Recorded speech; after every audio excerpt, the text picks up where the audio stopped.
Hallelujah, praise the Lord. எல்லாரும் எப்படி இருக்கிறீங்க? நீங்கள் எல்லோரும் கர்த்தருக்குள் நலமாக சுகமாக இருக்க நான் விரும்புகிறேன்.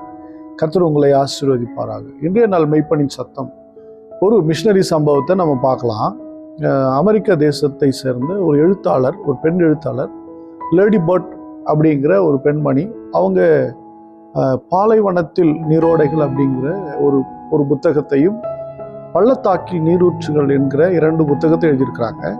இந்த புத்தகம் பார்த்தீங்கன்னா ஒரு மிகப்பெரிய வரவேற்பு அமெரிக்க தேசத்தில்.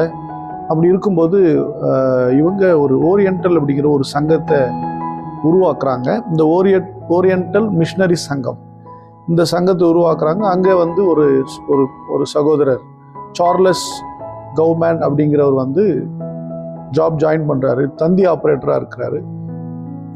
அவரும் அந்த அருமையான சகோதரி லேடி பர்ட் அவங்களும் இணைந்து அந்த மிஷனரி ஊழியத்தை சிறப்பாக செய்கிறாங்க. 2 பேரும் திருமணம் செய்து கொண்டு அந்த ஊழியத்தை நல்ல சிறப்பாக செய்கிறாங்க. 1901ஆம் ஆண்டு பிப்ரவரி மாதம் ஒரு டிசைட் பண்ணுறாங்க, நாம் ஜப்பானுக்கு போயிட்டு நம்ம மினிஸ்ட்ரியை பண்ணலாம். அமெரிக்க தேசம் ஜப்பானுக்கு புறப்படும்படி முடிவு எடுக்கிறாங்க.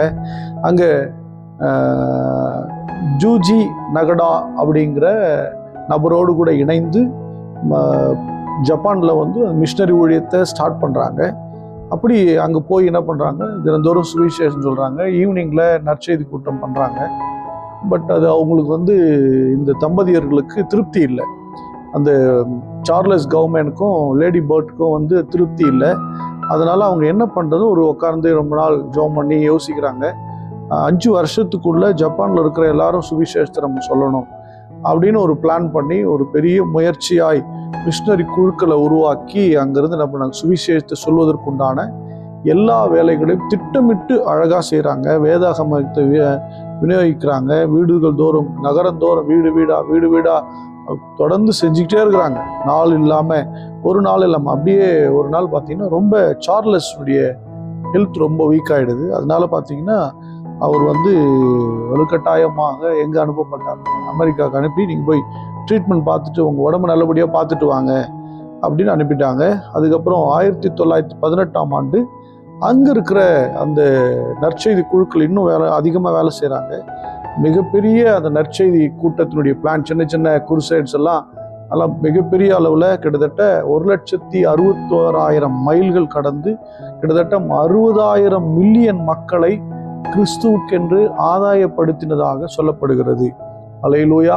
ஒரு பெரிய முயற்சி. 2 பேர், சாதாரண ஒரு குடும்பம், அவங்க இறங்கி கர்த்தருடைய பணியை செய்ய ஆரம்பித்து சில வருஷங்களில் ஒரு பெரிய ஊழியத்தை அவங்க சக்ஸஸ்ஃபுல்லாக செய்து முடிச்சிருக்கிறாங்க. அதுக்கப்புறம் சார்லஸ் அவர் ரொம்ப ஹெல்த் வீக்காகி இறந்து போயிட்டார். அப்படி இறக்கும்போது லேடி பர்ட் பார்த்திங்கன்னா கொஞ்ச நாள் கழித்து அவருடைய பைபிள்லாம் கொஞ்சம் பார்க்குறாங்க. பார்க்கும்போது பார்த்திங்கன்னா அவர் ஒரு இடத்துல எழுதியிருக்கிறாரு, நான் முடிக்காத பணியை தொடர்ந்து செய் அப்படின்னு சொல்லி எழுதியிருக்கிறத பார்க்குறாங்க.